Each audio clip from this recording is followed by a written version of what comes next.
इयत्ता 9वी प्रकरण दुसरे समांतर रेषा। समांतर रेषेमध्ये अभ्यास 2.2 मध्ये आपण 6वं गणित बघतोय। पक्ष दिलेला आहे रेषा EF, ही रेषा AB आणि रेषा CD ची छेदिका आहे। EF ही AB ला P बिंदू आणि CD ला Q बिंदू मध्ये छेदते।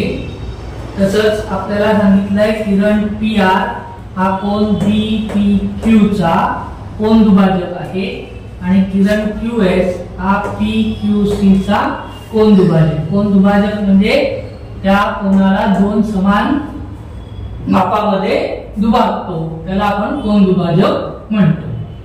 आणि अजून दिलेला आहे किरण PR समांतर किरण QS, हे आपल्याला दिलेले आहे। साध्य करायचं आपल्याला रेषा AB समांतर रेषा CD, हे आपल्याला साध्य करायचं आहे। सिद्धता बघूया।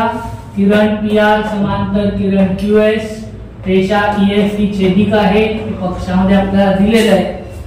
म्हणून किरण हे जे आहे कुठला कोन RPQ हा कोन, RPQ हा कोन आणि PQS हे दोन कोन Z आकारामध्ये होतात आणि Z आकाराच्या कोनाला आपण म्हणतो व्युत्क्रम कोन आणि म्हणून हे दोन कोन एकरूप आहेत। कोन PRPQ एकरूप कोन PQS व्युत्क्रम कोन।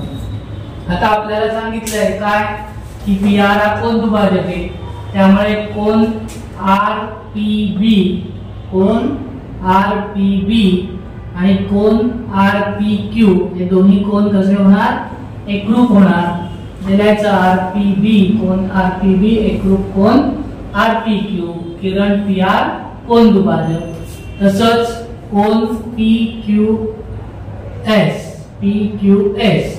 आणि कोन SQC हे दोन्ही सुद्धा कोन कसे होणार, एकरूप होणार, कारण QS हा काय आहे, कोन दुभाजक आहे।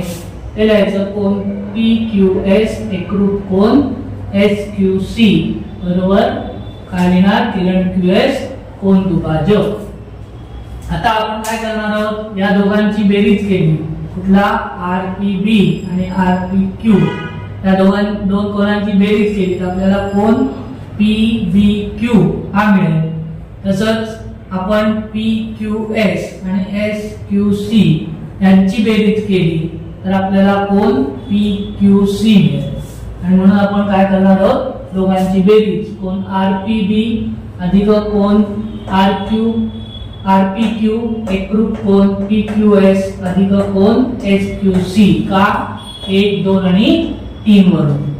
आता या दोघांची बेरीज केली तर कोन येतो BPQ आणि या दोन कोनांची बेरीज केली तर मिळतो PQC आणि ते पण दोन्ही कोन कसे आहेत, एकरूप आहेत। कुठले BPQ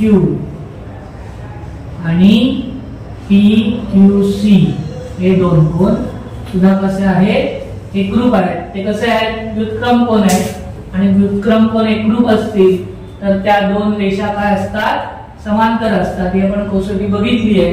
म्हणून रेषा AB समांतर रेषा CD का व्युत्क्रम कोन कसोटी।